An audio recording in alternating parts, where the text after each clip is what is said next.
Hey, welcome to episode 19 of the podcast. I am Shasi and thanks for joining me and my guest for today. Now, do not forget to follow and subscribe to the podcast at the platforms that you are listening into. You do not want to miss out on the many inspiring stories as told by my guest and for future episodes as well. Now, for the very first time in the studios, I have two guests on the show and they are real stars. Both are former national players of the Singapore national football team, and both of them play as centre backs. Both are teammates or were teammates, and both were also huge rivals for their club sides in the past in the S League as well. Both have won titles for the national team and club sides. Both are leaders on and off the pitch, having captained their sides, and they are also leading in their present roles at Sport SG and ITE College Central. Welcome to the SilverFox Hustle podcast, my friends, Mr. Lim Tong Hai and S.Subramani. Good afternoon, Sashi. Thanks for having us. Appreciate it.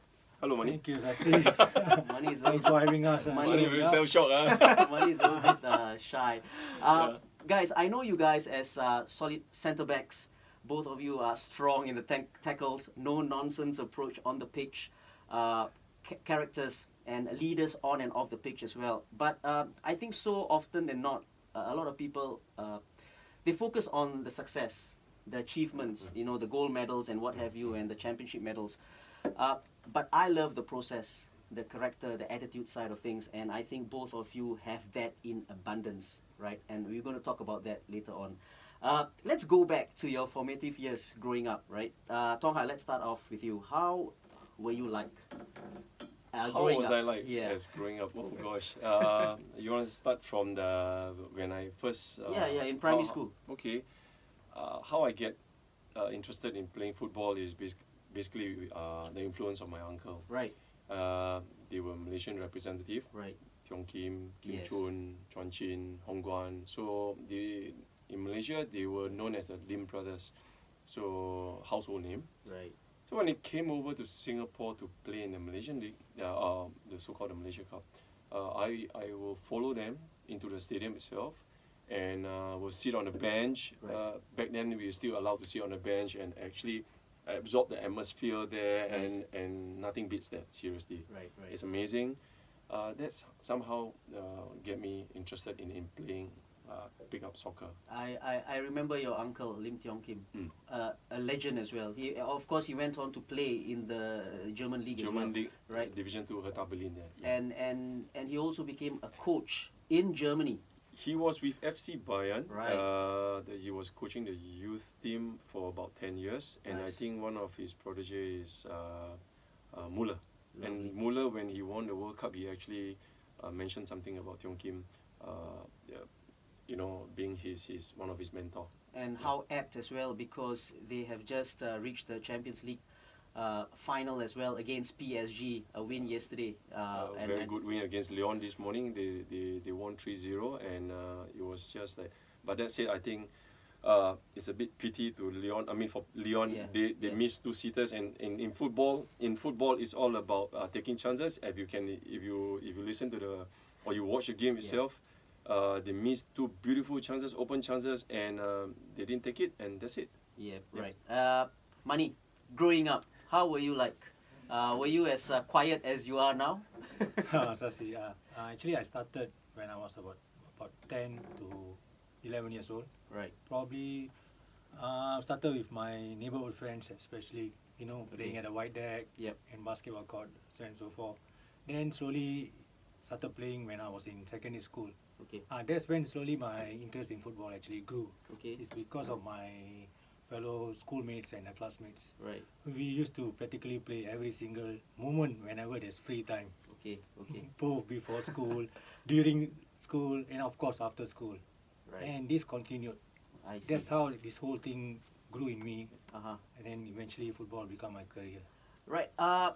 I just want to talk about both of you guys, your characters, because I know Tong Hai, right? I worked with you for a couple of years at ITE, and I know you are as meticulous as hell, as very, very organized, very detailed, and Mani, you are more the quiet type, more reserved type, but you do it by example, by playing, and then people look at you, and you know, you do it by example.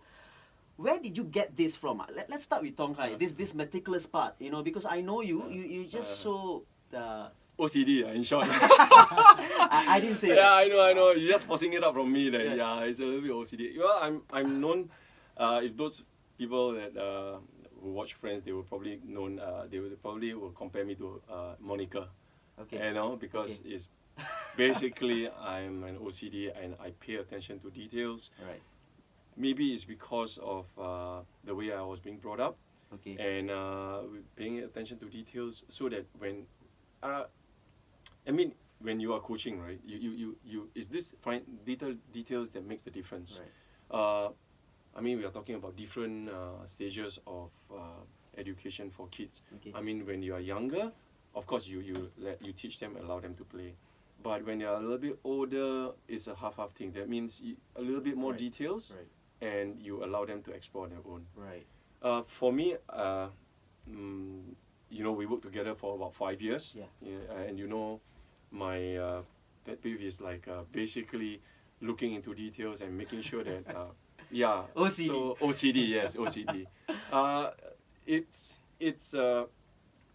I'm not saying it's a good thing. Right. Sometimes it can be a con. I mean, it might have adverse effect on you. So because sometimes you tend to be over particular about certain things that you tend to miss the big picture.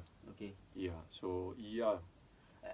Mani, you are more reserved, like I said before, right? And even while playing, but while playing, I do notice, right, when I was playing against you as well back then when it was called the S League, more vocal on the pitch, right? But you are more of a leader, more reserved character. Tell me about yourself being a leader, right? Does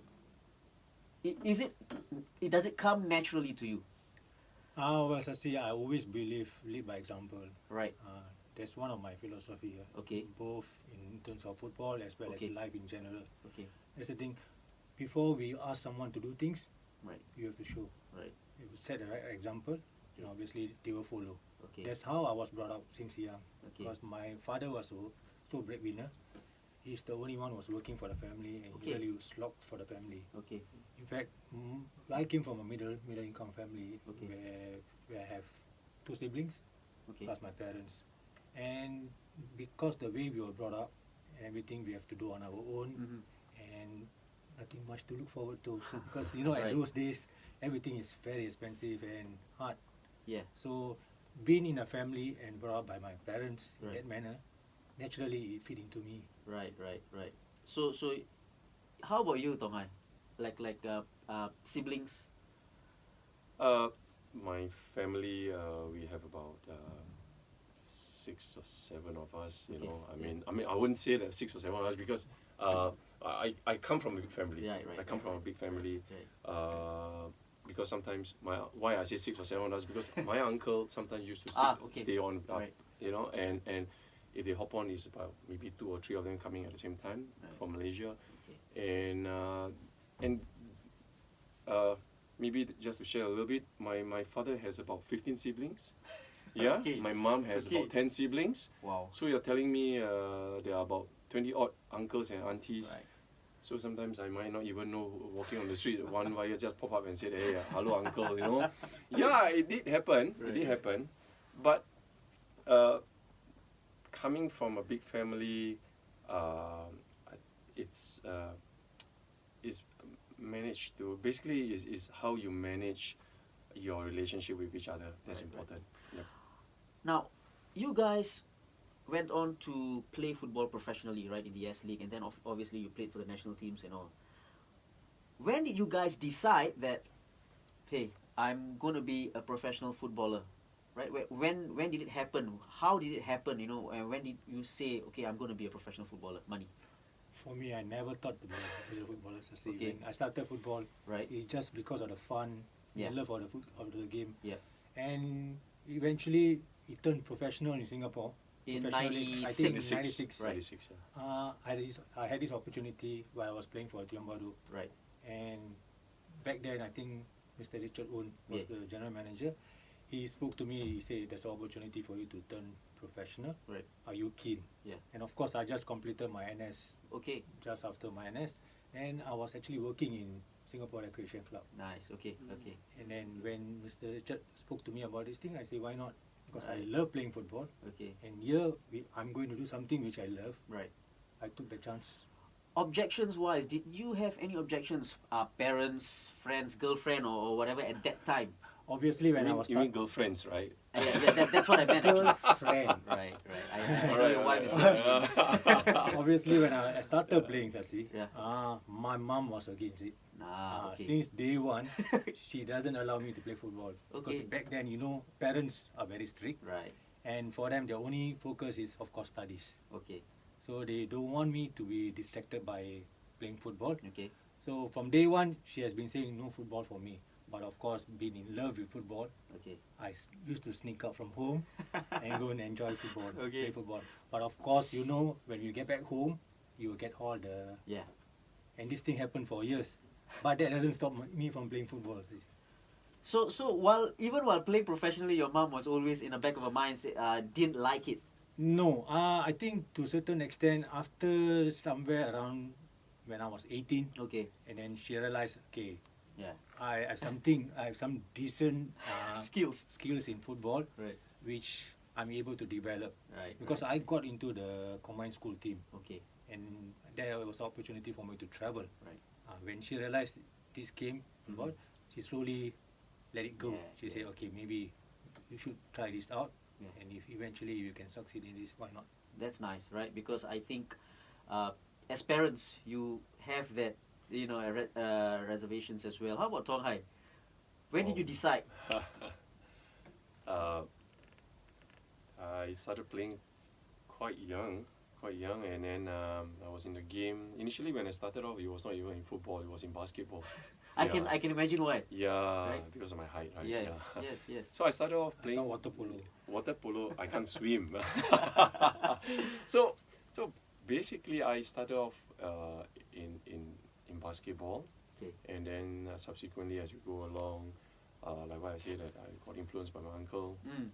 And then there was no turning back.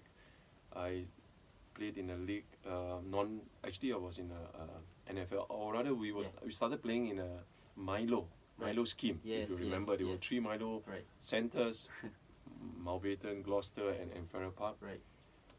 Back then, that was when one of the coach actually, spotted me, and then Who was this? Richard Chew. Right. Richard Chew actually saw me and then said, "Hey, would you like to come and play for my team?"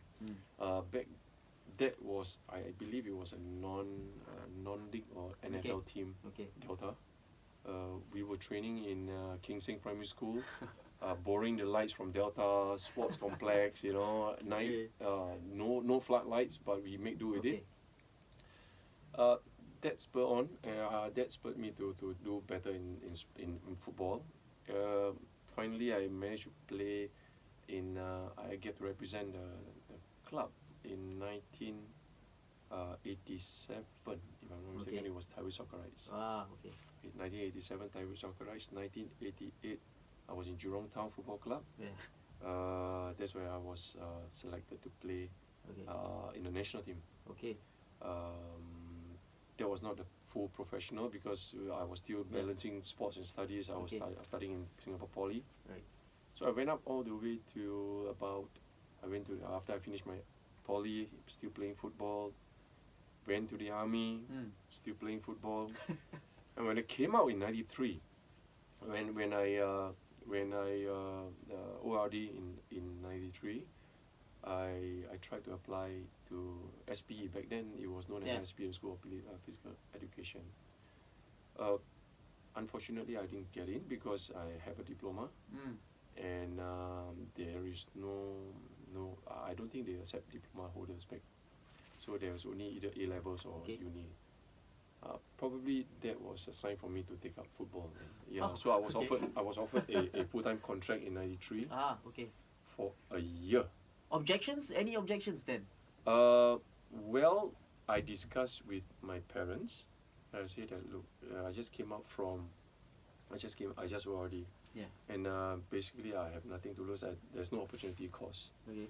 if I were to further my study, it probably will just take a year longer, Okay. right? If I'll try out 1 year, Yeah. like what Mani have mentioned earlier on, Yeah. doing what you like and you getting paid for it, why not? Yeah. And you don't like to, you would not want to turn back and say that, hey, I could have done this, what you have missed out. So it just started off from 93, Okay. a 1 year contract, and then it lasted for about 20 years in the football itself. Yeah. Exactly. Never look back, right? Yeah, And in a way, it was pretty easy for both of you guys. In terms of the objection part. Okay, you had objections, Mani, but not to really like no way. And then so in a way, you guys were pretty lucky. 1996, right? Your first year or our first year in professional football here in Singapore. How was that like for you, Mani? It was amazing, in fact, Sasi. Yeah. Because for me, I never thought that I would play football as professional. Yeah. And this was at Tiong Bahru? They were called Tiong back then Bahru or was Tanjung Bahru? Tiong Bahru United Correct, Football Club. correct, yes. I think the name changed eventually in 97 To 98. Tanjung Pagar. 98, yeah. 98 to Yeah. Tanjung Pagar, yes. How was the experience, Mani? I think I was there at that time as well, and the Wow, crowd. Amazing. First of all, I have wonderful teammates. Okay. Some of them have been. You're saying this because Tong Hai is here, right? I have to. I have to. But I have okay. to admit, Yeah. we have a fantastic team. Fantastic. Okay, Yes. tell me your teammates right now in 1996. I'm sure you remember them. Okay. Of course, we have Tong Hai. Okay, We have Steven. Yep. We have Manon. right, Joseph Prakasam. right. Vira came in no, joined Vira later. Vira later. Then I think we have Saswadi. Saswadi. Yes, Saswadi, Saswa. Okay. Foreigners. Foreigners, we have 4 Australians. Okay, who were they? Pedro, Right, David, right. David Miller is the goalkeeper. Miller is the keeper. Ivan Kalic Ivan. is the striker. Ivan Kalic, yeah. Yes. All right. And we and have the Tipu other Saban. Tipu Saban. Tipu Wow, Saban. okay. Yeah. Tell me what were the crowd like? What was the crowd like in terms of per match? Roughly around how many? See, Tell me. You won't imagine a full house. Practically, it was full house. Right. For example, now in Queenstown Stadium, I think the capacity was about 3,000. Okay. 3,000 plus. Yeah. I tell you, some of them will be climbing over the fence, Wow. and Right. it's full house in the stadium itself. Yeah. Can't get into the stadium. Yeah. So what they will do, they climb on top the cars or buses and just to watch the Just game. a big car park there, Yes, the big car park there. exactly, yes. Yeah. I tell you, electrifying, Sasi. And Tong Hai, your experience in 1996? It was like surreal, right? Yeah, it was surreal because 94 when we won the Malaysian Cup doubles, and then when 95 we weren't participating in the Malaysian Cup anymore, a Malaysia League again. Yeah. 95 we actually had a sort of a run up to the S League itself. Okay. Because it was the national team versus the rest Yeah, of the Premier League, Premier yes. League team, and because we signed a 2-year contract from 94, Right. we have a 2-year contract. Yeah. So FAS decided to keep Yeah. to honor the contract, and so that the entire team played as a team, and then we compete in the SEA Games in '95 in Chiang Mai. And I know you guys played in the Premier League as well, played against clubs, and I remember it so well because we got hammered every time we played against you guys. And It was and the crazy. And the player Yeah. who score against the national team will be given an award. Oh, yes, $1,000. yes, I remember that. So far, $1,000, yeah, I think. $1,000 So for how many guys scored? one, I think. One of my Only teammates one? scored. Yeah. One of my teammates, Who was that? Safsa. I think it was Bobby. I Bobby, yes. Bobby who played for Sembawang. Yes, Right? he's the one. Yep. That time he was playing I- for Safsa. I think we let in one goal, but most of the games were being played in the national stadium. National Stadium, I remember. National Stadium, and Yeah. that was the lead up to the Yeah, the Premier course. League, S League. the S League in 1996. And when the start of 1996, of course the birth of the eight clubs. Yeah. Everybody and the national team is being divided. The players were being divided equally. Equally, yes. So every team you are only allowed to have at max three national players. Yeah. I think that was a good decision because you don't want it to be a lopsided competition where and you turn the fans away. Yeah. And just to add on to what Mani have mentioned earlier on, 96 was amazing because this is the first time where we have a professional league, Yeah, of course. and it's also providing livelihood to a lot of people. You know, not only the players, but the officials and you actually stir up a lot of interest Yeah, that's a good amongst a lot of other fans. And just to add on, Mani have mentioned queuing up just to go in and watch a game. Uh, you know, and as players, this is what you look out for. Of course. You know, you look forward to playing in a game, and when the fans are cheering on, and it's a good feeling. It's a good feeling. But then, the players have to do their part. Basically, it is to put in their very best on the field itself. Tell me about your relationship on the pitch, both of you. Is it always so chummy like this? On basically when you were teammates, obviously you went on to become rivals, and that's. How about when you? So do you want me to start, or do you want me to start? Let's start with Mani. It never changed, Yeah. It never changed. What never To be changed? honest, whatever relationship we had all those years, Right. it never changed. For one thing for sure, whatever we have to say, we have the mutual respect. Right. I think that's more important. In whatever relationship, we must have the respect. Right. And of course, we have all the banters together before the Yeah. game and after the game, even during training sessions. Right. We have to have so much fun. Yeah. And that's how our relationship, in fact, we grew closer in that sense. Right. I can see that as well. Yeah. Right. So for me, when I came in '96, so the three national players were myself, Stephen Tan, and Saswadi.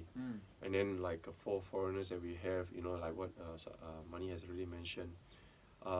Mani played alongside with me, together with Thibaut at the back. Thibaut, yes. You're playing a tree. We play a tree at the Right. back. Nice. And basically, we have this telepathy as in like, it just grew. It just grew. '96, we weren't the best team. Right. We weren't the best team. I won't say that we were the best team, but the fact is, we give every team a run for their money. Yeah.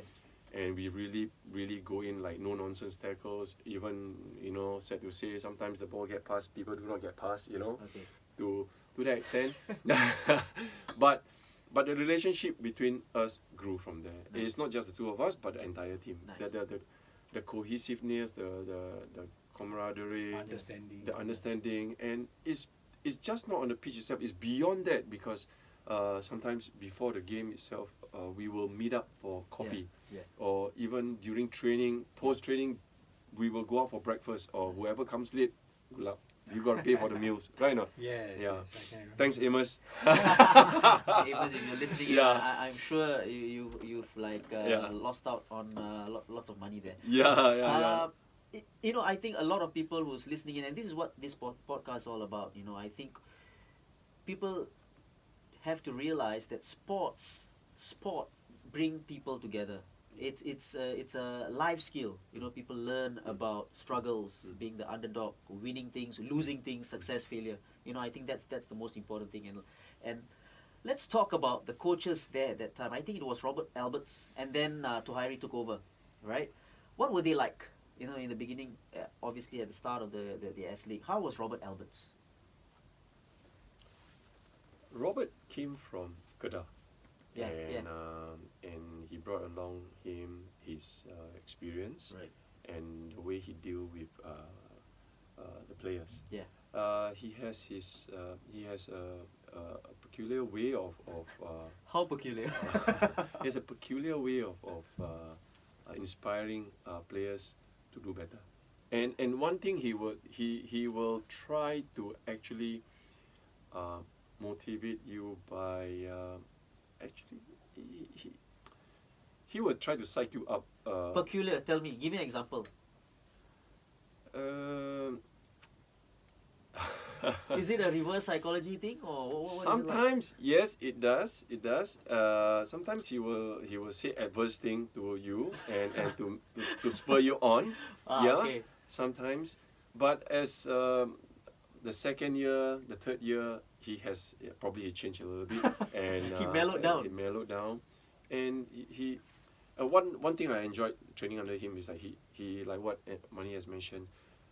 He will be part of the training session itself, and he likes to be part of it, and he get involved in the game, and like what I say, you lead by example. Right. Yeah. So he participate, and when he does that, sometimes it's better off than telling us what to do. I see. So by his actions, you see him, Okay. and the moment that he does a little bit more, you want to one up him, and that's where that's how he. So it's safe to say that he was hard. He was a hard man, right? As in with words as yes, well as yes. He was hard, but in fact he's a soft-spoken Okay, man. okay. He doesn't really lash out at players. Okay. He hardly does that, right? He hardly did that. Okay. So he will tell you sometimes if you really need to, Right. then he will. I hardly see him lose his temper. Okay. Maybe Mani will know a little bit more Mani. because How Mani about- had. okay, yeah. No, for me, Sasi, I felt that he was well organized. Okay. In terms of the football part, the tactics part. yes. Okay. It's very meticulous in terms Ah, of okay. organizing things and preparing the team well for the Okay. match. Okay. And of course, coming from a cup-winning team, I think he Kedah. brought Kedah. Kedah to Kedah. a championship, Yes. right? Yes. Then obviously he came with a high expectation on his shoulder, Okay. and he formed the team with, of course, with experience as well as some Yeah. young boys who came Okay. coming up in football, Okay. like people like me. Then of course with a bunch of good foreign players we had. Yeah. I think he organized the team very well, Yeah. and of course his training was good, and he prepared the team well for the match, Right. especially. And he's very meticulous in the sense that he knows the opponent, Okay. he studies the opponent, Okay. and he prepared the team accordingly. Nice. Nice.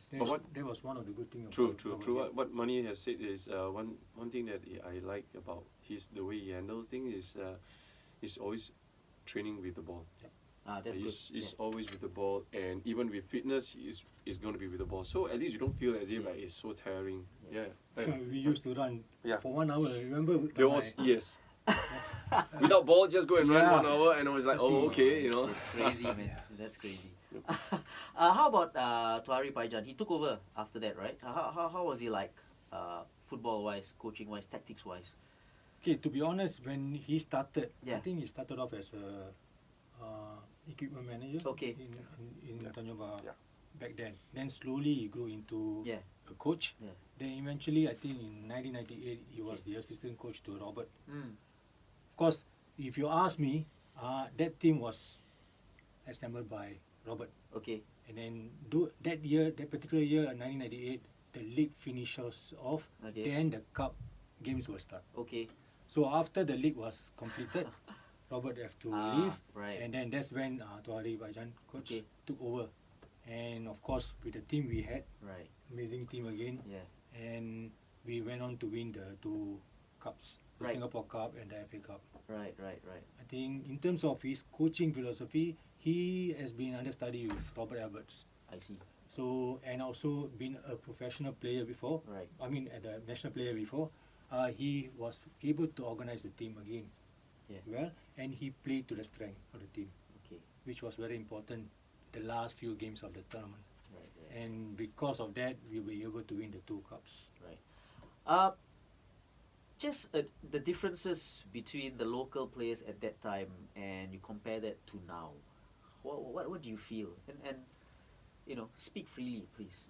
I'm just talking about local players, right? How were they like compared to the players of today? And I'm sure you've been, watching the game today, and Mani, you were the assistant coach in the SEA Games as well. What are the differences? The main differences? Maybe can I allow me to say how we were back then? Right. So Yeah, that yeah, of course. So what we did was when it comes to training, I'm not sure how the training system is like right now. But when we say the training starts at 5 o'clock, normally we don't turn up at. We turn up about at 4:15. Right. We settle in. We make sure that our training, even by 4:45, we're already out on the pitch, getting ready to start training at 5 o'clock. Yeah. We are then at 5 we will start the training proper. Yeah. There's no warming up or whatsoever. Additionally, I mean, we also need to go to the gym or whatsoever. I believe a lot of this has been practiced right now. What is important is when we were there back then, is the intensity that we are training at. Okay. It's not fair for me to say it's different from what we are doing right now, Right. because I didn't see it. So I don't know I'm not sure of how the training system is like right now. But back then, we were doing that, and the only difference is probably when we were going there, we went to put on the jersey, be it your club jersey or be it your national jersey. Yeah. You make sure you put in your 110%. Yeah. You know. Mani, closer to the ground because you were with the Lions, the young Lions, as I think as recent as last year. Right? Last year, yes. Yeah, last year. So, what are the differences? The main differences you can see from the youngsters of today, because the young Lions are probably the young players, obviously. But what are the differences? See, personally, I feel it's the distraction. You Okay. know, back then for us, like what Tong Hai mentioned, for us it's everything football, Okay. and we were very focused, Yeah. especially in trainings, as well as in the game. And one thing for sure, we are early.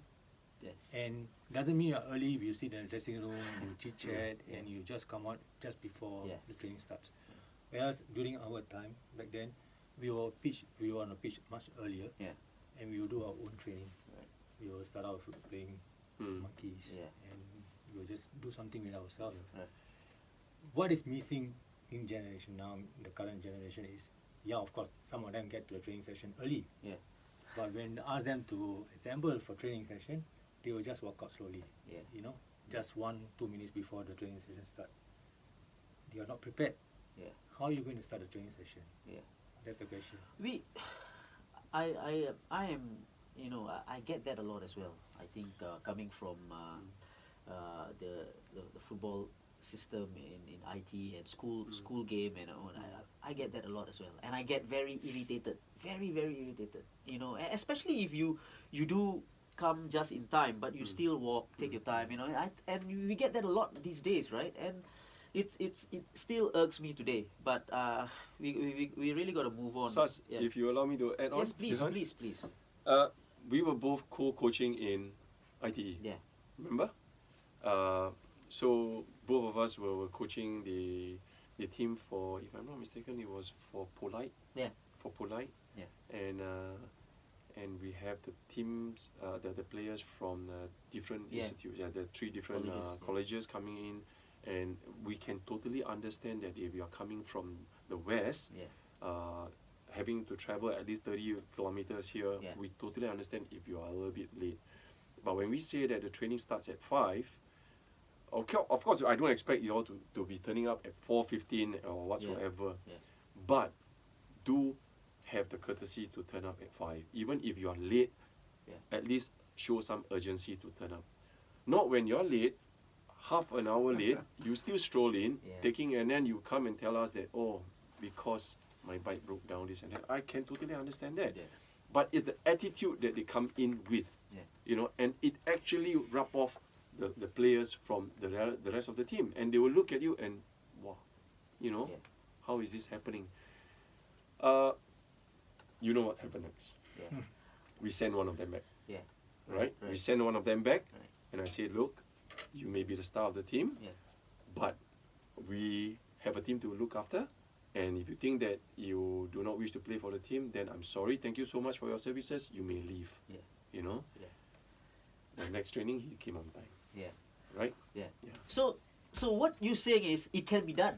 It's up there in the head, right? Just from that example alone, because you were sent back home, but the next day onwards, you decided, I think I got to wake up, right? So it's the desire of the player, if you're talking about right now. There's a hunger that they have inside there, and it's how much they want it. Yeah. So back then, for us, that's our livelihood. Yeah. That's the only way out. Yeah. Or rather, yes, if we don't play football, then you go and work.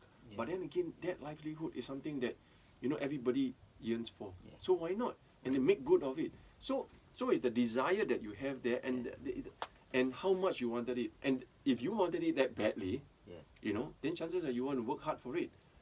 And for those of you who are listening in for the very first time on this podcast, this is what the podcast is all about, right? The hunger, the desire to get there, and this is why my guests are here, the reasons why they are here, right? To show you guys, or to let you listen in on why they are where they are. Mani, let's talk about 1998. It is probably your best year. Correct me if I'm wrong. Okay, it could not be, or might not be, right? 1998 was a brilliant year for you. Tell me why. All right, there are a few things that you won in 1998. Tell me right from the start. The first thing that you won. FA Cup.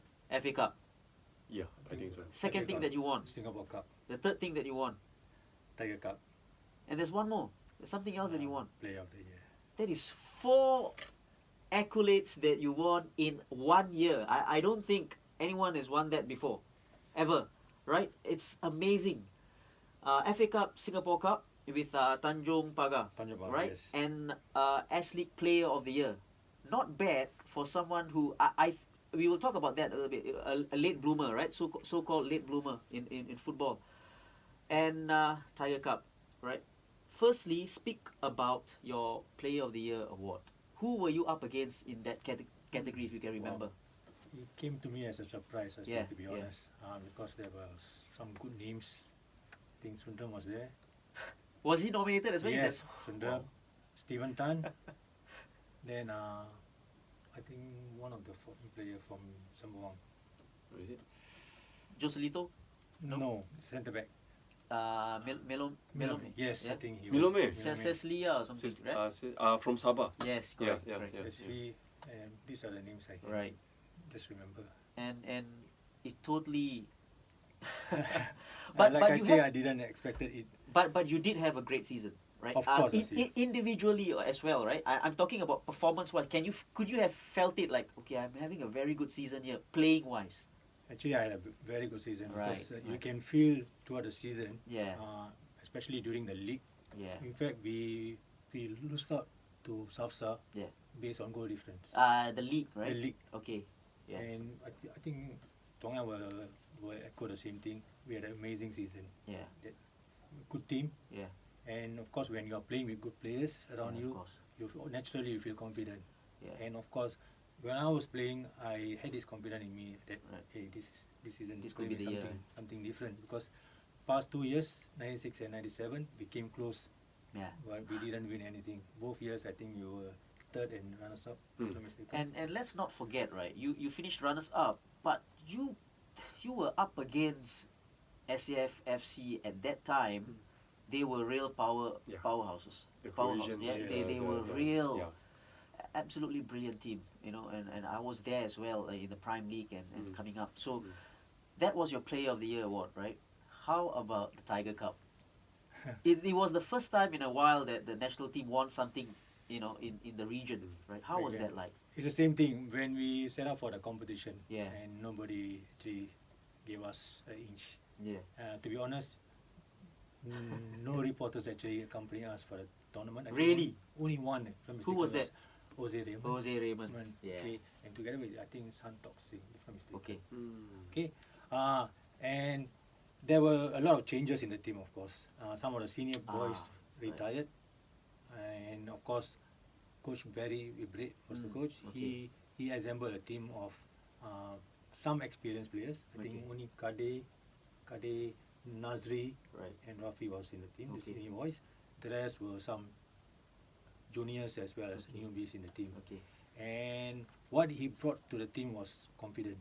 Okay. I think I still can remember vividly. His training session was purely like, hey, we can do it. Okay. Believe in yourself, Yeah. believe in the team, Yeah. and we can do something with this team. Nice. And that's how we set off with the tournament. Okay. Of course, back then we went into the first game. We played against Malaysia, our arch rival, Really? and that was an important game for our tournament, Yeah. for that tournament, because whichever tournament we go to, the first game Yeah, sets it's the tone crucial, for the rest yeah. of the tournament. Yeah. And luckily for us, we beat them 2-0, and that gave us the confidence Okay. to go on to win the Tiger Cup in 1998. Yeah. And it was an amazing run. I Right. would say it was difficult because we were playing against Vietnam in Yeah. Vietnam. And that trip, Sasia, I will say, we have to make a couple of trips from Hanoi to Ho Chi Minh, Okay. back and forth. I see. I see. Because the group stage was at Hanoi. Okay. Then for semi-final, we have to travel to Ho Chi Minh. Right. And for final, we have to travel back to Hanoi. Right. It was like a sightseeing Amazing. tournament as well. If you talk about a tournament, there's a lot of things to talk about. Right. Right. But everything fall into his place, Yeah. and eventually we won the cup. That was amazing And I'm feeling. sure you silenced the crowd as well. Definitely. It was a full house in the stadium, Yeah. and when Sasi Yeah. scored a goal, Right. you can see You can hear the pin drop. Yeah. total silence, Yeah. and only Singaporeans were celebrating. Amazing. Right, I still right. can remember that. And of course, it came with a very good bonus as well. Tong Hai, I just want to talk about this, right? You were runners-up in the league 4 times, right? With Did I? Tanjung Pagar. I I don't know. You I tell lost me. track, yeah. And, Alright, yeah. and once with Geylang, Yeah. the final year when I yeah. played with you. Yeah, and, yeah, yeah. you won a Pools Cup, a President's Cup, Yeah. a Singapore Cup, and then, But at club level, do you think you never won the biggest titles? And were there any regrets in that sense at club level? I'm talking At about. club level, yes, we do miss out on the league. Yeah. And the closest that we ever came across was the 98 one, where we lost out on goal difference. We lost out on goal difference. But like, just to echo what Mani has mentioned, 98 was a team where it was very well assembled by Robert. Right. And you have Nico. You have from the back you have Dragon Talajic, who is doing very well right now in the coaching arena. Exactly. You have our defender, what's his name? York Steinbrenner. Steinbrenner. And then we have Majid Mokla. Majid Mokla is an Iranian national World Cup player. And we have Vlado Bozinovski. Yeah. So and then with the national team is like Mani, Steven, Wira, even to a certain extent Naha, Manhon. So it was a very well balanced team, and that's why it's not just the 11 players that we're looking at. We also have the strong backup. And of course, in 2003 as well, we lost out to Home United United. by quite a bit. Yeah. In the end, it was In by the cut. end, in the And end. now, obviously, who played for Home United? My friend there. I just want to go back to that, right? Now, Yeah. Mani, you won 4 Singapore Cups, 2 league titles with Home United. Now, just tell me why Home United was a special team. Amazing clubs, I see. First of all, Right. they have good officials Okay. from the chairman Okay. all the way to our officials in the team. Amazing. Actually, I was with home for almost 11 season. Right. 11 season. You retired there anyway, right? Yes. Right. Yes. I started off in 1999 Yeah. and I retired in 2009. Yeah. And I played for 3 chairmans, Wow. 4 GMs, and 5 different coaches during Wow. that. Okay, span of wait. time. Let me stop you there. Right. I love this part. Firstly, I love the part when you said that. What was special? You said that the club itself was amazing. That's Yes, very nice. yes. The next thing is you played under so many different people. Was the structure still the same? All the way till Yeah. 2009. Yeah. Yes, because partly it was from police. Yeah, yeah. Home United actually Yes. took over the name Police FC, and there were officials in the team, Yes. and well organized and well run, well managed. In fact. Beautiful. And in terms of financial stability, Yeah. it's one of the top teams in Singapore. Right. Yes. In that sense, players were confident Yeah. with officials, and they know they have to go out there and do their job, Yeah. and everything will be taken care. Beautiful. I think it's very nice, right? Because you talk about all the you can have 500 managers along the way. You can have changes in management and stuff. Obviously, there are going to be changes, right? Obviously, but the structure has to be there. The continuation has to be there, and that is what I feel personally is lacking in many clubs. And we're not even talking about Singapore, right? Everywhere, when there is a change, the change is so big that things. Just look at the Warriors, right? Example. And that was a very nice thing to say, and complimenting the backroom staff as well. I think that's the most important thing. I just want to say this: top 11 from the S League. We'll take turns, right? Top goalkeeper in the S League so far. It can be anyone, Mani. And from Look, our year, S League, anytime up to now. local or foreign. Anyone. Top goalkeeper. Okay, for me, Talaji. Tanjung Dragon. Pagar. How about Dragon, of course I was. Dragon as well? Yes, Alright. yes. centre backs? Name me 2 centre backs, Mani. Anyone besides both of you, obviously. Oh, wow. Okay. That's a tough call. Yeah, can be local, can be foreigner. Okay, foreigner is Thibaut, of course. One for you, Tong Hai. Foreign. Yeah. Anyone. The Geylang player. Oh. That man. What's his name? No, Hamid is no, Kapo. Kapo. Capo. Capo, Oh, yes, right, Capo, right. yes. Right back. You choose a right back, Mani. Right back. Yeah. Any right back. Oh gosh. Can be Wow. local, can be foreigner. Right back. Right back.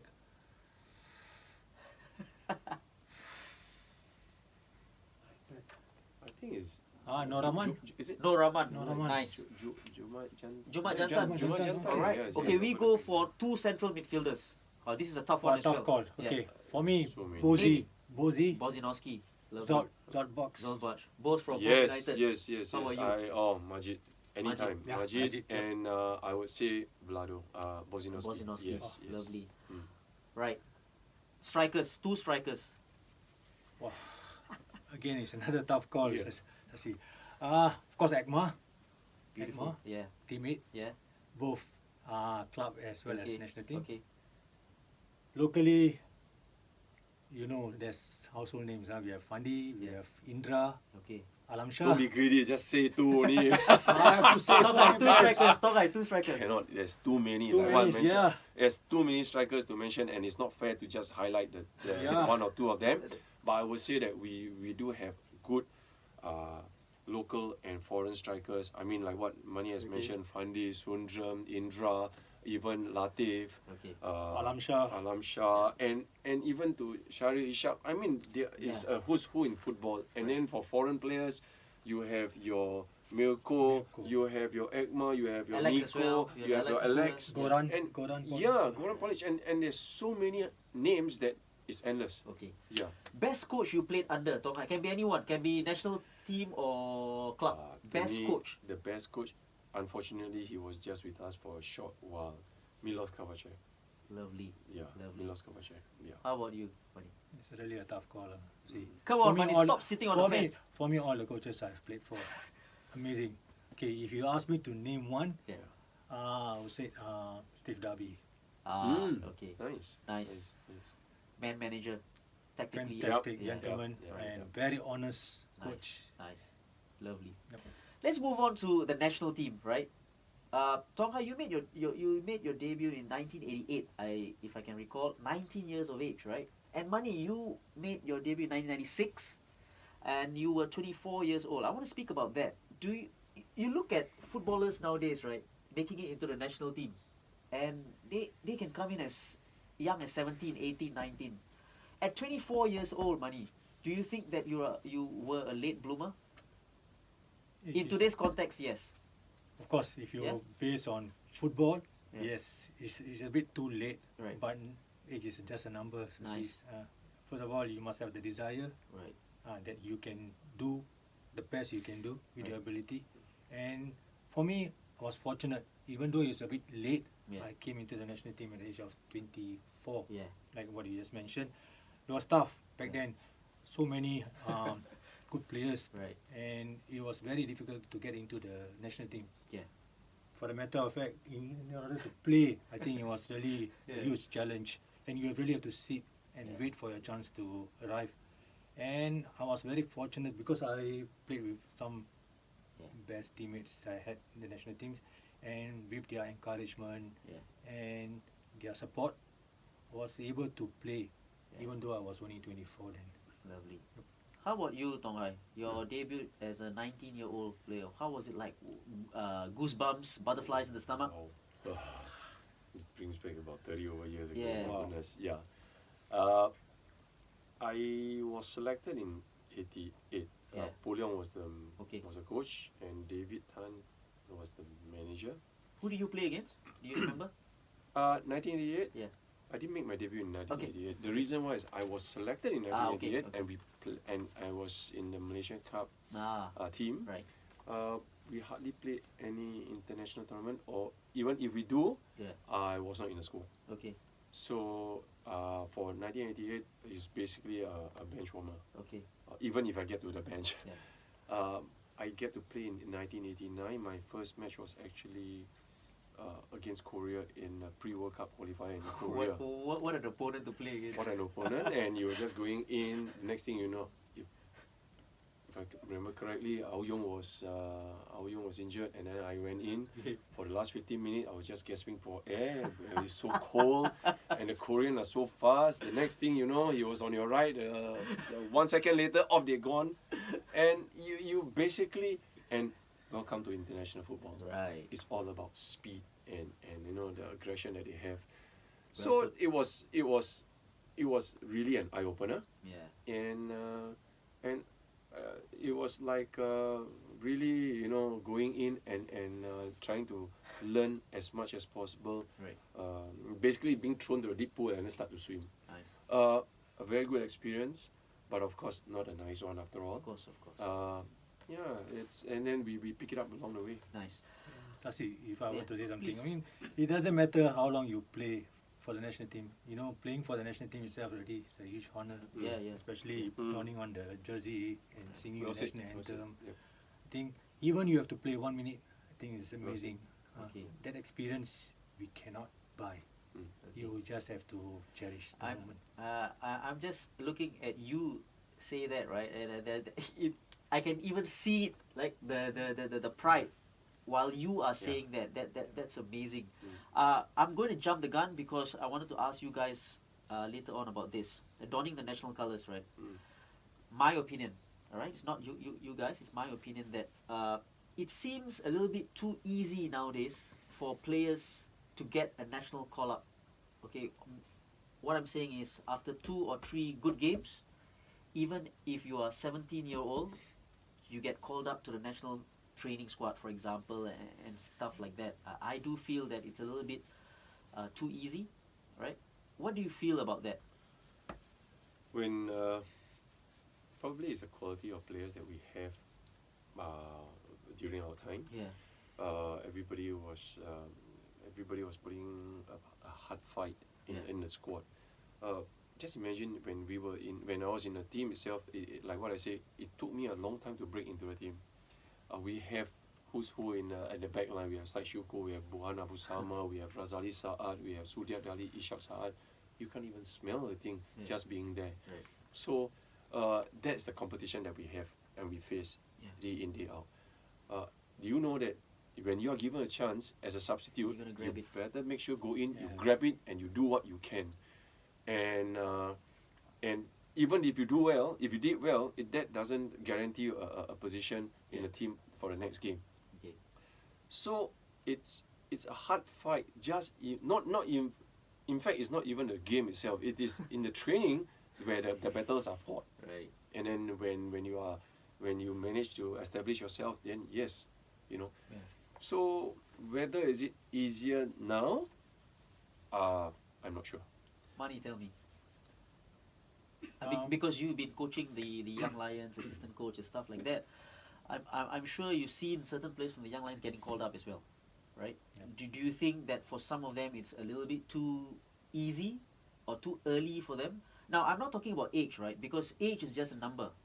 I can be 16, but if I'm better than someone who's 24, I deserve a call up. I will say that. Okay, I'm the first one to admit that. But what I'm saying is, I'm talking about the quality. Do you think that just 1 game, 2 games, and you get Actually, I believe you have to be prepared Right. to be a national player. Right. Because to play at the highest level, you need to be prepared. Okay. Sometimes you can have 1 or 2 games good in the competition in the local league, Yeah. and people might be thinking that you are ready to go on to play at the highest level. Right. But of course, when you are thrown at that Yeah. stage, it's going to be difficult because you are not prepared. Right. To me, if you want to be a national player, you need to be well prepared. Yeah. You have to go through a number of training sessions and of course matches, games in your belt before you can actually go into that. Yeah. And of course, it's not going to be easy, like what Tong Hai mentioned. Of course, they will just throw you at, it's a huge platform for you to go out there and perform. Yeah. And of course, a lot of expectation will be on your shoulder because you are representing the country. Yeah.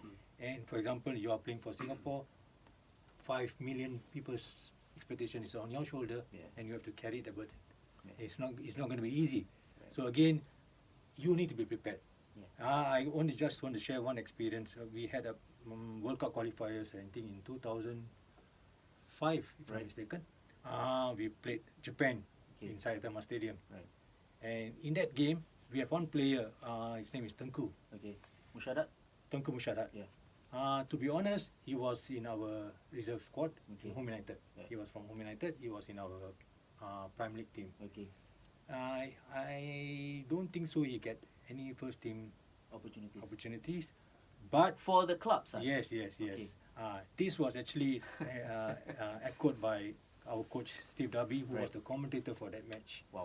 He was surprised to see Tengku in the starting lineup. Wow. And we are playing one of the top team in Asia, Japan, in their own country, in front of their fans. And it was, of course, a daunting task for a player. Like I said, if you want to play at that stage, you need to be prepared. Of course. He has the ability, yes, of course. And coach believe that he can do something. But you have to go there and sustain. That's going to be a huge. Just for the record, did he do well then? He did.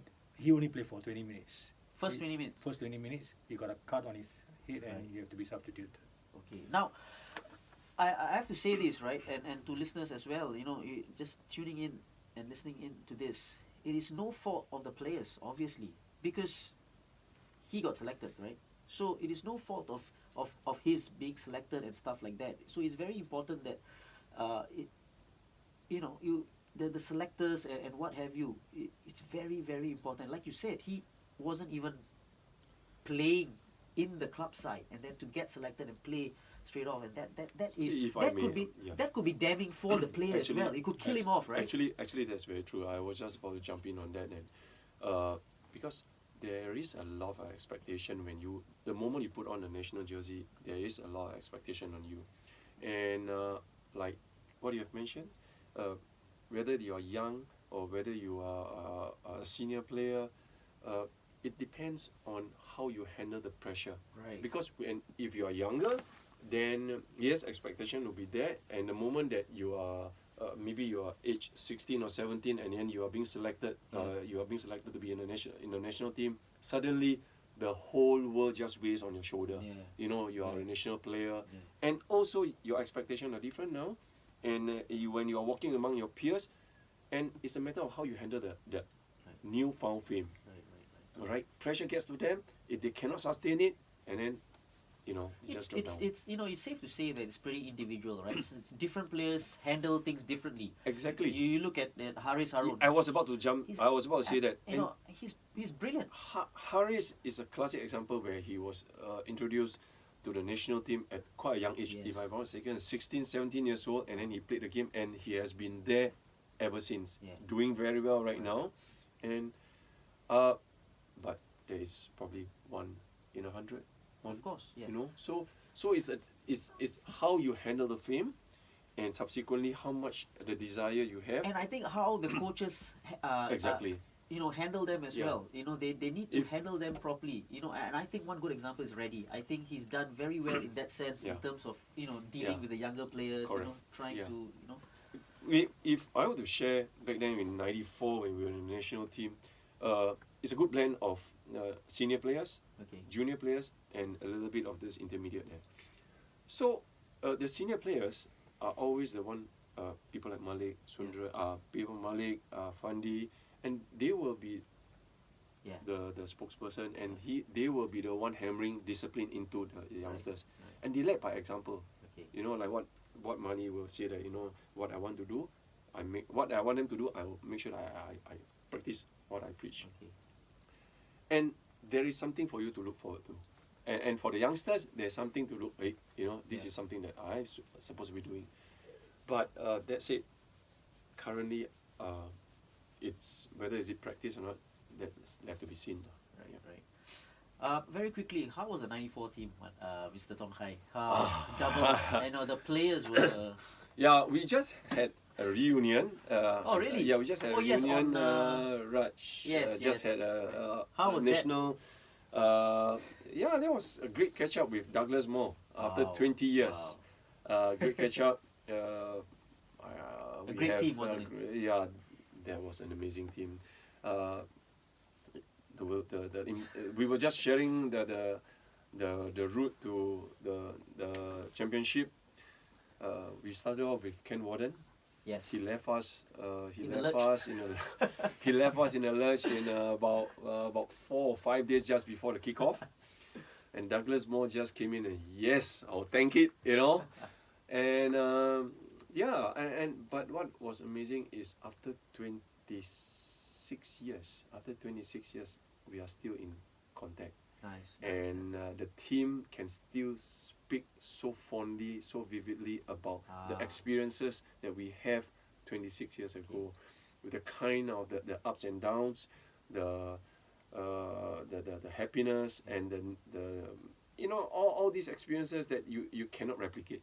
Yeah. So it was great catching up with Abbas, Fandi, Malik, all, and Rafi, Steven, Nazri, and who else was there? Oh gosh, I lost track. It was a special team. I had Mark Richmond in the studios as well, and he Yeah. was commentating on that game, that final Yeah. game against Yeah. Pahang, and I was there at the stadium watching it as a fan. Alright. It was great moments as a fan. You just Yeah. imagine the players, right? It was amazing. Mani, you won 3 Tiger Cups. Was that your pinnacle in terms of the national team? 3 Tiger Cups, Mani. Amazing. Hat-trick. Hat-trick. I'm fortunate to win three tournaments, 98, 2004 and 2007. Nice.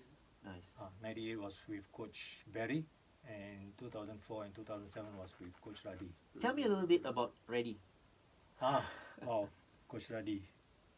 Again, is someone is very knowledgeable about Right.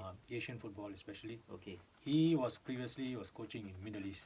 Yeah. So during his span in Singapore, during that time, we were very confident, especially playing against Asian team, Okay. because Radi knows the team very well, and he prepared the team based on our strength and of course our opponent's strength.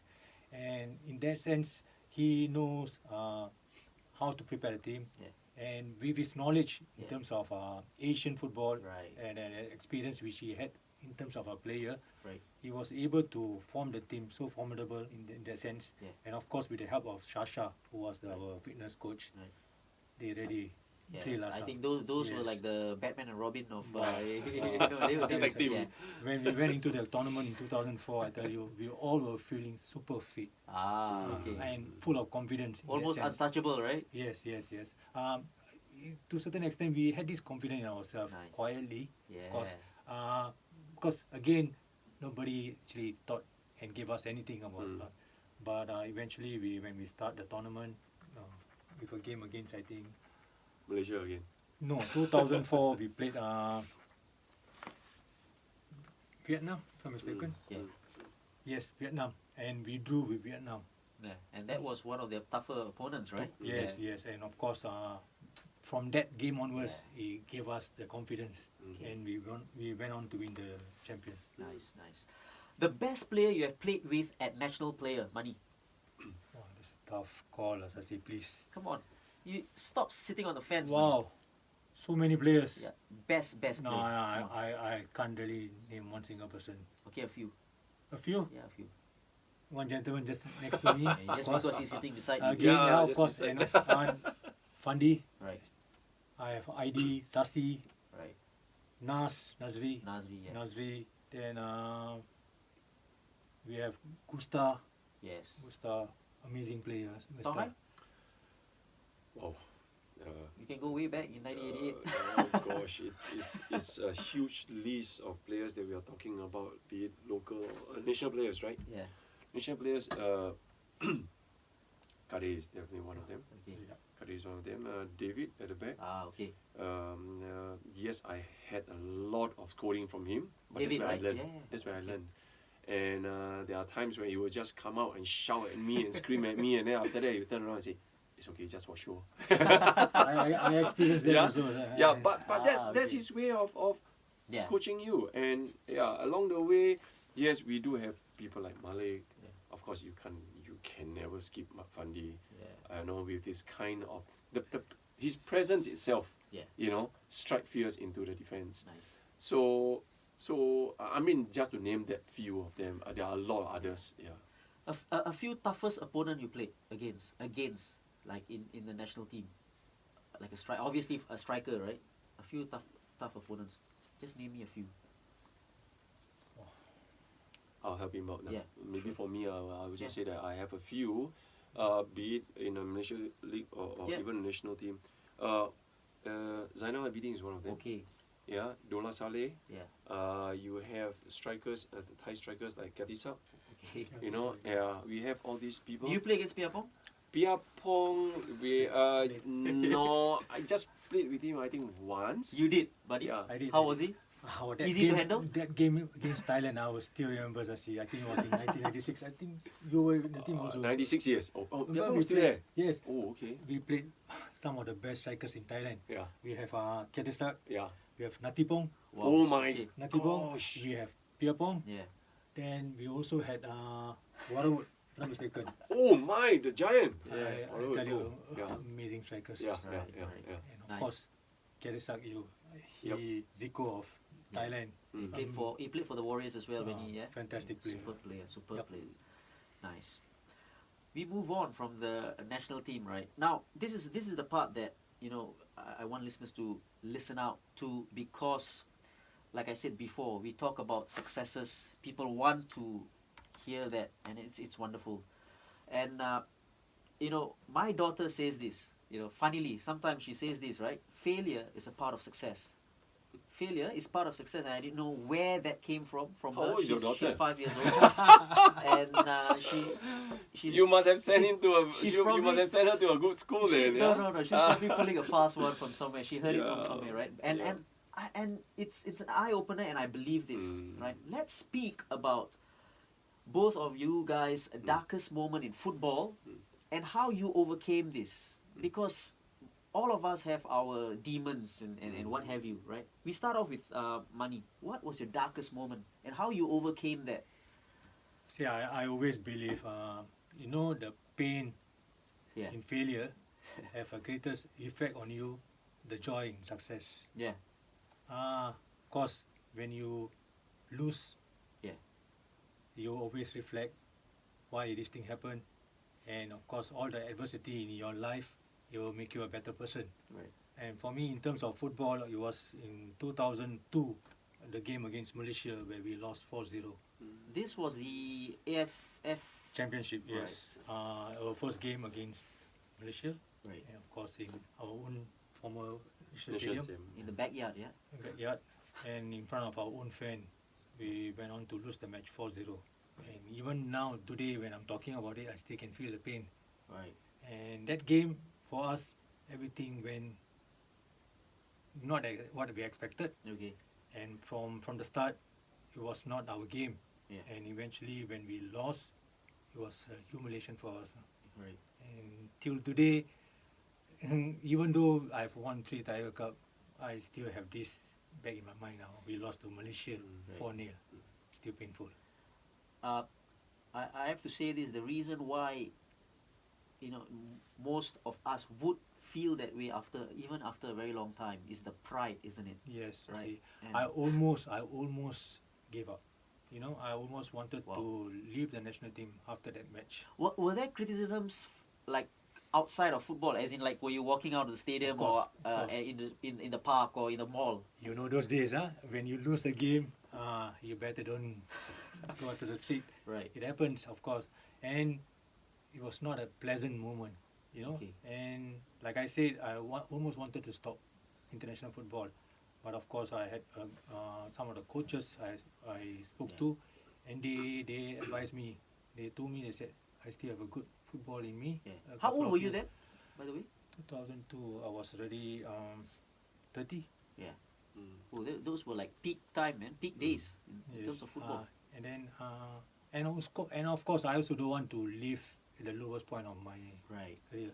I still want to prove Yeah. that I still have something, and of course I want to bounce back from this adversity. That's one of the things which we have to do, not only in football, in life in general. I Yeah. think resilience and coming out of adversity is very, very important. See, because Support. not everything will be good. Yeah. At times you have to have some failure for you to Yeah. push yourself to where you're supposed to reach. Support wise, I'm sure you had good support from Yes. family and especially close friends, right? Of course, family were there, and they also felt that I shouldn't just leave, then Nice. should continue.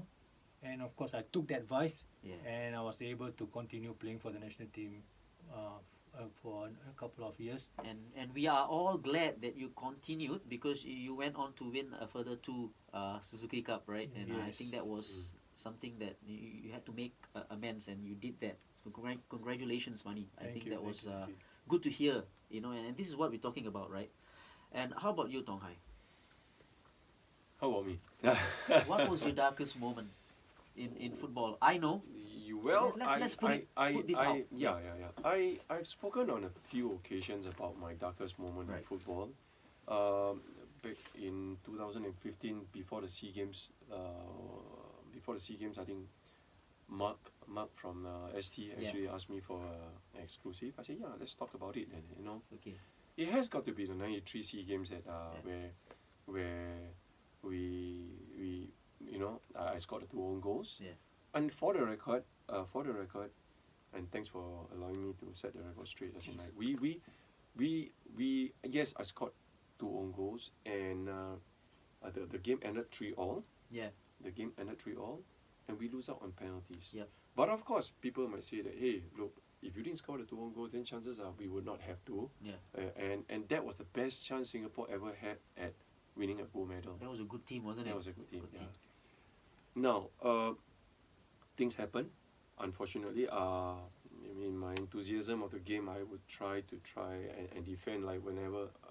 You know that we don't pull punches, and in a split moment that you want to help in defending, you scored 2, you know, ridiculous own goals. And if you ask me to replicate it now, there's no chance that even you give me 100 times, 1,000 times, I would not be able to do that. Good point. In the same game as well. In the same game itself. And sometimes you just reflect, and if you look at some of the way that some of the defenders are defending right now, then chances are, when the ball that come across that, then chances are, instead of trying to clear the ball, they will just let it pass. And if a striker happen to touch the ball, and yes, it's a goal. So in order not to score an own goal, you take the easy way out. But I'm not saying that is the right way or is it the wrong way. Yeah. The coach will decide whether to or not to. But that's it. That is probably the lowest part of my in my soccer career. Yeah. Let me stop you for a while. Now let me ask you this: did you feel you yourself? Did you feel that it was your fault? In your mind, in your head. In my mind, and I empathize with people who score own goals because I've been there. I know, under the scrutiny of 50,000 people live, another 1 or 2 million watching live, and overnight you became the most hated player in Singapore. When you walk down the street, and just to add on to what you have mentioned earlier on, whether people's calling you names, swearing at you, and because back then football is so intensely followed, and everybody is looking at it, and it's my mistake. I just have to admit it's my mistake, and I can't help it. But because in a game itself, things happen. Yeah. All right. So it's a matter of how you take those criticism and come out fighting. So it was really tough because I think back then our SNOC president, it was Mr. Yoning Hong. Okay. He came up and he actually give me a pat on the back and said that, hey, not to worry too much about that. You will try your best. Unfortunately, people make mistakes. Right. You just have to move on from there. Right. I say, and that has stuck with me ever since. So we sometimes it's always easy to look at people's mistake and snigger at people and laugh at people, but when you do mistake, when you are the one committing the mistakes, then you start to realize, why did I do that? Sasi, you and I, we were in teaching in the same school previously. We have students coming up to me, right? Coming up to me and say, sir, were you the one who scored the 2 own goals? I say, yes, I did. Unfortunately, that happened. Right. But instead of getting defensive about that, I turn it in such a way that how can I take this moment, teachable moments, to them and tell them that, look, yes, it's a mistake. It's an honest mistake. But my question to you is, have you committed any mistakes before? you know, if you tell me if you have not commit any mistakes before, then good luck. You know, your life is very blessed. But if you have committed any mistakes, just imagine if you are the one there, and how would you feel if people keep on harping on your mistakes again and again and again? You know, it's not a matter of like what your daughter has mentioned. Failure is the Part of success. Part of success. I totally agree with that. But it's a matter of how many times you stand up after you fall. You know, and for me, my back was against the wall. How long did it take you to like recover? 20 over years, my friend. Wow. All right. Until now, can you imagine when you go out and when you were in your friend actually come out to you, hey, you know, it has become a joke for them that they say that, hey, you know, hey, how you score one goal? I said, yeah, you know, life I mean, I try not to be defensive. I try to understand. I try to empathize people on that side and see that, hey, if you are faced with these kind of issues, mine is an own goal. But there are people who commit some other mistakes, which is, it can be quite serious. Right. And how are they going to recover from there? Right. So up till now, I mean, people still say things. I mean, for me, it's like, come on, I'm a father of two. And I teach values to my kids. Yeah. And that's important. It's not a matter of how I want to fight back and etc. It's not that. It's a matter of how you're going to turn this into a lesson, positive lesson. How to be resilient, you know, and how you're going to come back stronger and etc.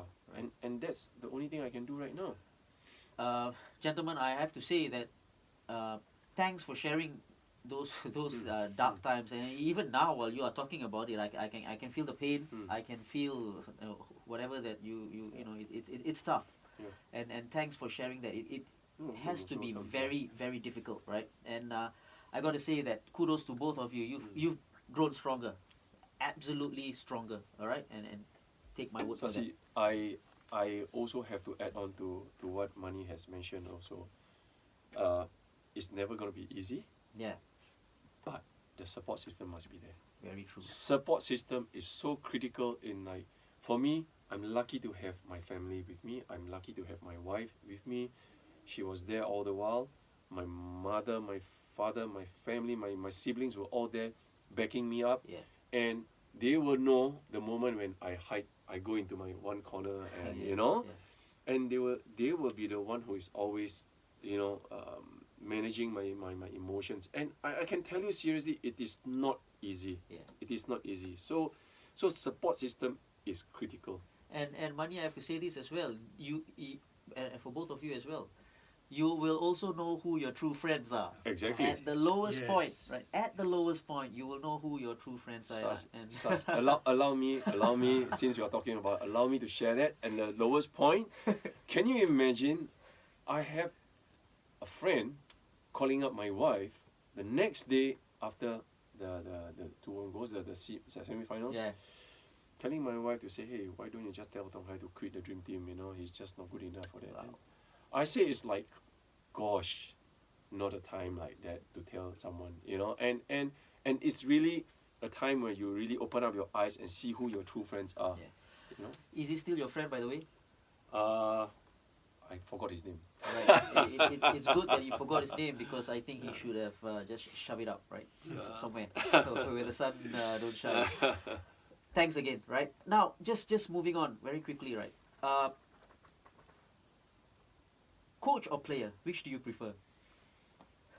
Oh, obviously players. Hands down, players. You like, you know, but as a player, you just have to concentrate on your own game. But of course, that said, I mean, both Mani and myself, we, other than concentrating on our own game, we will help with each other. And I have to say, I have to put it on record, this is one of the best teammate I have. Nice. Because seriously, when playing with him, there's this telepathy amongst us that we don't have to shout at each other. Even that we know that when we have to do, we will just do it quietly and we move on from there. And he led by example. This guy is a very soft-spoken guy. You hardly see him scream at players. And that's but his voice is a little bit loud on the field, okay? Yeah. He's got this bass voice, right? Well trained. Mani, player? Yeah. Yes, Player. Player, of course. Yeah. Players. And- Because you have the control of yourself. Firstly. Yeah. Correct. This is Yeah, important. yeah. Because, being a coach, it's not about you yourself. It's about 20 other players or Yeah. maybe 22 other players. Mm. And it's not easy managing different Yeah. different profile of Mm. players. And because of that, I always go for a player rather than coach. And I think it's safe to say that three of us, it's safe to say that we had the privilege of playing professional football. We had the privilege of coaching in professional football. And then obviously now in different levels we've taught, we are educators in general, and I will second that as well. Yeah. Playing, there's no other feeling, the best feeling, right? Because like you said, you just have to concentrate on yourself. Yeah. In a way, we are a little bit selfish. As a player, we are a little bit Yeah. selfish. You just have to concentrate on your own individual performance, and everything else will take care of itself, right? Now, as a coach, moving on to being a coach, it is, right? Tough. It's every single minute you're thinking of something. Yeah. Every single minute. And in fact, as a Right? coach, you are different when you're managing different levels of players. You Right. have different approaches. Right. When you are a kid, like what I mentioned earlier on, you allow them. You need to handheld them a bit. Yeah, correct. You know, Yeah. where the teens, the adolescents, you have to have a blended approach. Yeah. You know, a Yeah. bit of handheld, and then a little bit of coaching. Right. But when it comes to the professional setup, my friend, it's all about man management. Yeah. Seriously, it's all Because about everybody man knows how management. to kick a ball, Exactly. pass a ball, cross a Exactly. ball. Yeah. And to players who will be listening into this episode as well, enjoy your time. Yeah. This is the Totally. best time of Yes, your life, totally. my friend. Yeah. And do it with pride. Mm. Do it with pride. Love what you're doing. Stop complaining. Get on the pitch and do your jobs, right? And stop complaining. And stop complaining about sacrifices as well. You are paid to do what you're doing, and you are paid to do what you love doing, right? Now, just to wrap things up, I think it has been absolutely brilliant, right? Tell us what your roles are briefly. Tong Hai at Sport SG. What do you do exactly? Yeah, I'm working in Sports SG with academies and club. Right. I mean, these program excellence teams where we are looking at the coach development. Okay. In program general, develop- all sports. across my academies and club. So we have various academies and club. Let's say football, basketball, athletics, tennis, Right. hockey, water polo, canoe, and among Okay. others. My team. We are looking at the program excellence side. That means we look at coaching development because Okay. you know that participants, how the participants or how the players play, it also very, or rather, depend heavily on how the coach, Yeah. right? Yeah. So we need to look at how the coach, the capabilities of the coach. So for us, we are looking at how to enhance the capability of the coaches, Yeah. looking at upskilling them and providing the best platform for them. So what do you hope to achieve in this particular role with the coaches? What do you your own personal goal? What do you think? My personal goal, I would like to share the best practices, Right. establish a community of practice, and everybody to make sure that they perform up to their very best, and try to be as learner-centered, Right.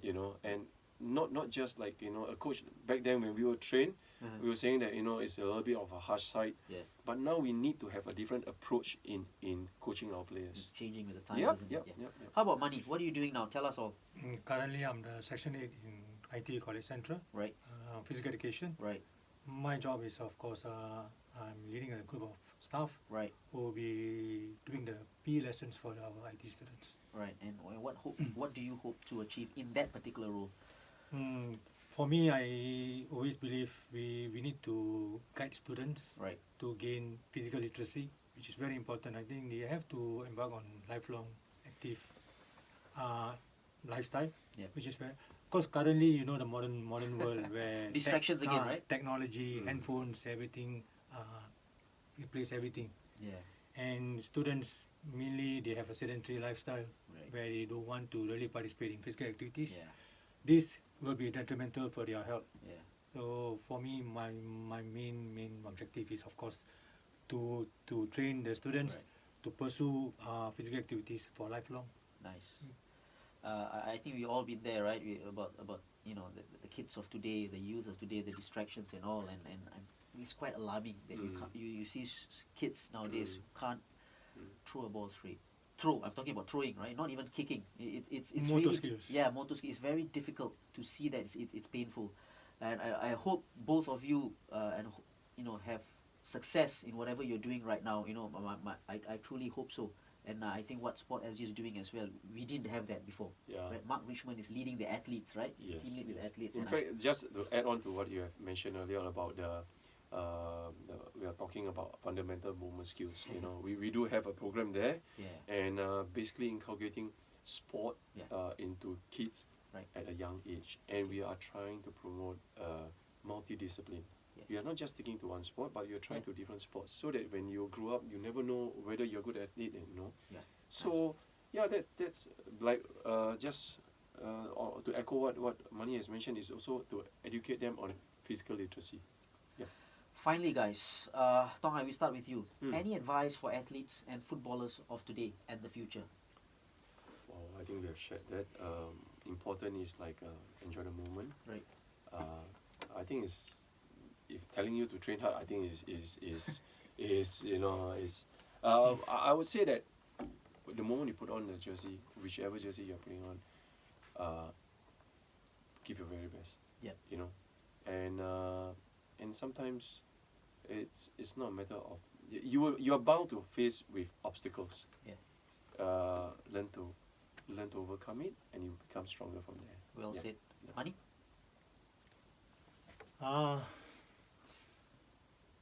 One good advice I would give Sasi, I think I would say that first of all, have a goal. Okay. Set a goal, and once you set a goal, there'll be direction for you to follow. Okay. And that's where you'll be able to focus. And of course, like what Tong Hai mentioned, there'll be some obstacles and adversity along the way. Yes. You need to be focused on your goal. Right. And for that, you have to work hard, stay disciplined, Yeah. and of course, persevere. Gentlemen, Mr. Lim Tong Hai and S.Subramani, thank you very much to be here in the studios, taking precious time off from your families. You got to go off for a meeting soon, Tong Hai, I understand. Thank you very much. Hopefully, the listeners who are listening in, players and whoever, educators and whoever who's going to listen to this, will be inspired, because I know it has to inspire somebody, right? So thank you very much, gentlemen. Thanks for having us. Thank you, Yeah. Sasi, for My having pleasure. us. Thank you. Yes.